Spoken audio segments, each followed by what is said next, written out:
Well, hello there, I'm Father Roderick, and we need to talk about Andor, because there is great news, and there is unfortunately also a bit of bad news. The great news is there is a brand new trailer, and I'm about to react to it right here on the channel. But let's first start with the bad news. The series was about to launch on the 31st of August with 2 premiere episodes. I actually had even been invited to go to the Dutch official premiere organized by Disney in my country.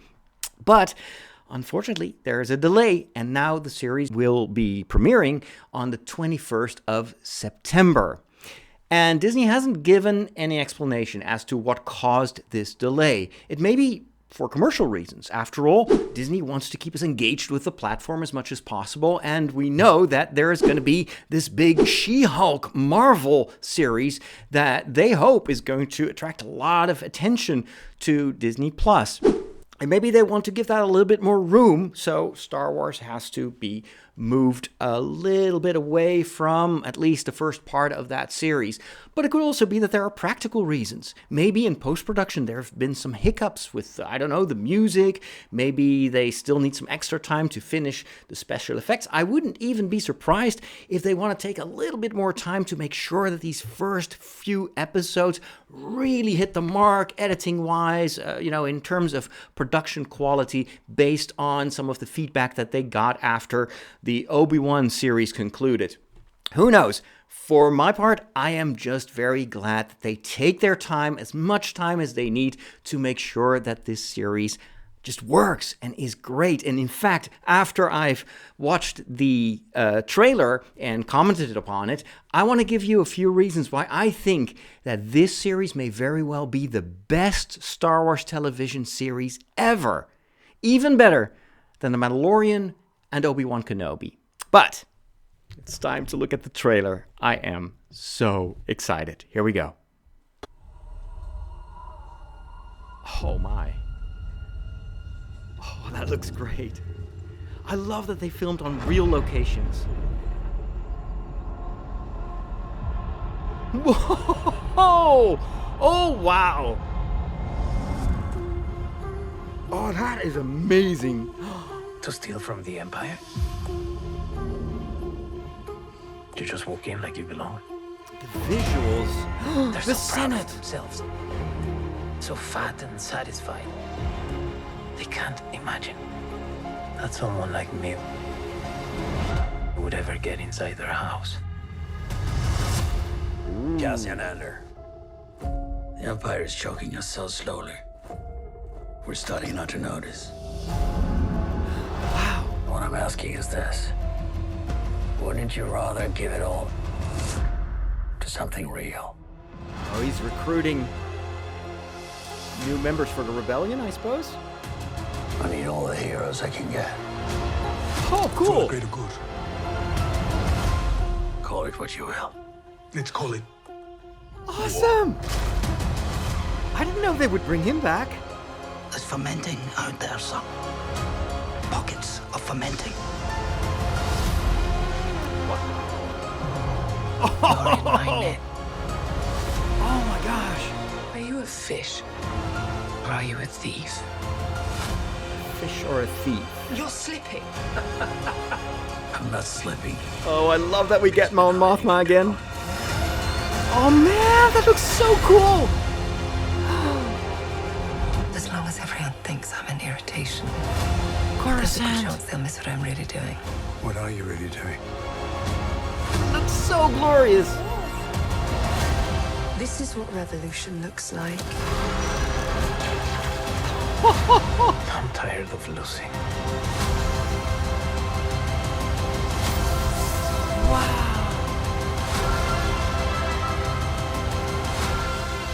Oh man.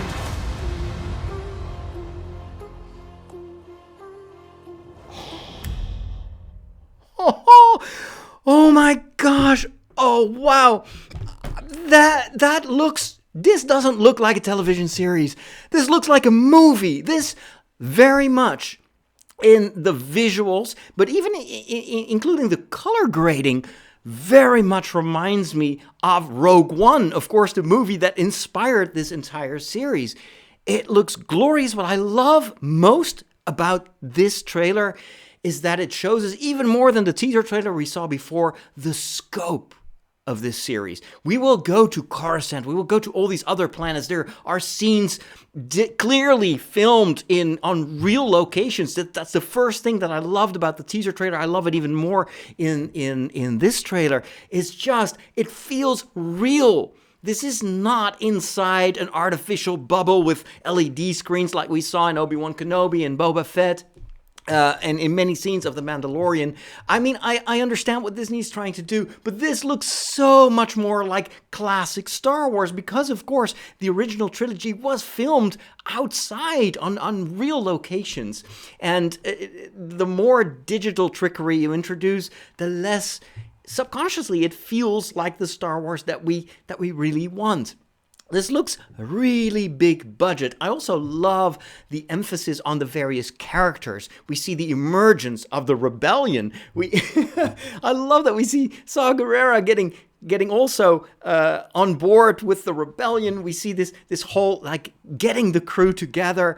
And then, of course, all these characters, when they are joining the rebellion, they are going to go through transformations. That's what the whole first season is going to be about. It's about all these characters transforming from the people that they were into the people that we know from Rogue One. Especially for the main characters, that is definitely going to be the case. What I also love is that we're going to see much more of the political backdrop of all this. And that is proven by the scenes in the Imperial Senate. Of course, that is so classic Star Wars, especially if you take into account what the prequels did in order to kind of broaden the scope of the conflict that we saw in the original trilogy. Here, they do the same. The writers do the same. They show us not just a heroic story of a few characters like we saw in The Mandalorian, in Boba Fett, and in Obi-Wan Kenobi, but this time, they really take their time to do more world building, to show the political context in which this rebellion grows and why it is important that this rebellion grows.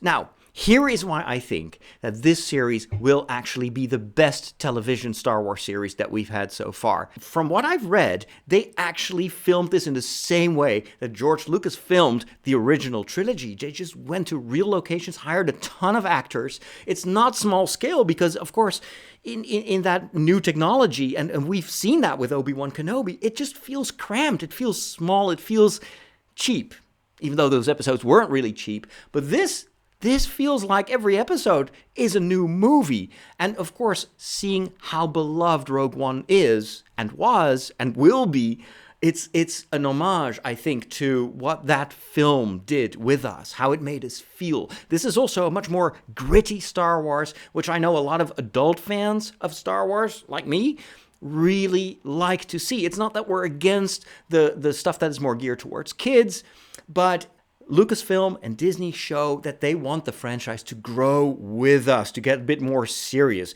This doesn't look like something that would immediately appeal to younger kids.